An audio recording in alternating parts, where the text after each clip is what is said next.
it's Sarah Hodgson, and I'm here with Mila, my sweet Pomeranian. She's galloping in adolescence, and as many of you know, adolescents don't always listen, no matter what the species. So here's a fun game you can try when your little adolescent dog doesn't want to pay any attention to you. It's called What's in the Grass. Mila, what's in the grass?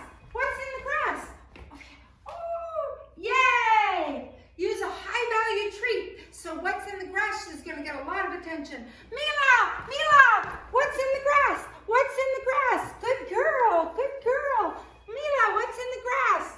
Good girl. Woohoo! Mila, what's in the grass? What's in the grass? And do this little signal because it's like you're digging. You found a little mouse.